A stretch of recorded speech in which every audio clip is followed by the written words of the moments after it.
To new video of this YouTube channel. और आज हम लोग पढ़ने वाले हैं 2024 में आया हुआ एक और इम्पोर्टेंट क्वेश्चन। तो चलिए शुरू करते हैं। लिखा है, निकट दृष्टि दोष से पीड़ित एक व्यक्ति अधिक से अधिक 80 मीटर की दूरी तक ही देख सकता है, यानी कि उसकी आंखों में जो प्रतिबिंब बनता है वो सिर्फ 80 मीटर तक की दूरी पर ही बनता है। उससे ज़्यादा अगर दूर का देखेगा तो उसकी आंखों को दिखेगा ही नहीं। ठीक है, तो गणना कीजिए कि सही दृष्टि के लिए अर्थात अनंत दूरी तक देख सकने के लिए, यानी कि अनंत दूरी तक दिखे उसे, इस अनंत दूरी पर कोई भी वस्तु रखी हुई है उसे देखने के लिए उसे किस प्रकृति तथा फोकस दूरी के लेंस का प्रयोग करना चाहिए। तो यहाँ पर आपको जो निकट दृष्टि दोष दे रखा है, यहाँ से आपको पता चल जाता है कि यहाँ पर लेंस क्या है, अवतल लेंस जरूरत पड़ेगा। यहाँ पर आपको बी का मान दे रखा है 80 मीटर, यानी कि 80 मीटर तक उसे अच्छे से दिख जाता है। 80 मीटर माइनस में लेंगे, क्यों?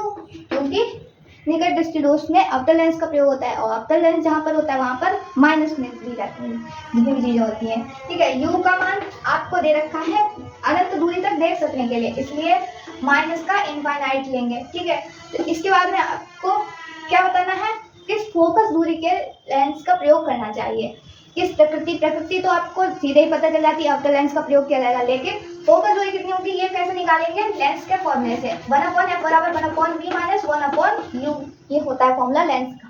तो यहाँ पर हम लोग b का मान कितना रखेंगे, माइनस का 80 माइनस 1/, माइनस का इनफाइनाइट।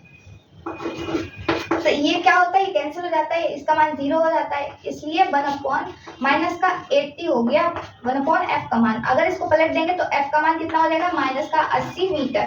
ठीक है, अब यहाँ से आपको क्या बताना है, किस फोकस दूरी के लेंस का प्रयोग करना चाहिए। अब यहाँ से अगर हम लोग p का मान निकालें तो कितना हो जाएगा, 1/f। सिर्फ f कब रखते हैं, जब मीटर होता है, मीटर में दे रखा हो। ठीक है, तो 1/f का मान कितना है, माइनस का 80 दे रखा है। जब इसको हम लोग भाग करेंगे तो कितना आ जाएगा, माइनस का 1.25 आ जाएगा डायोप्टर। ठीक है, तो अतः इस तरह से हम लोग लिख देंगे, अतः उस व्यक्ति को 1.25 डायोप्टर क्षमता वाले अवतल लेंस का प्रयोग करना चाहिए।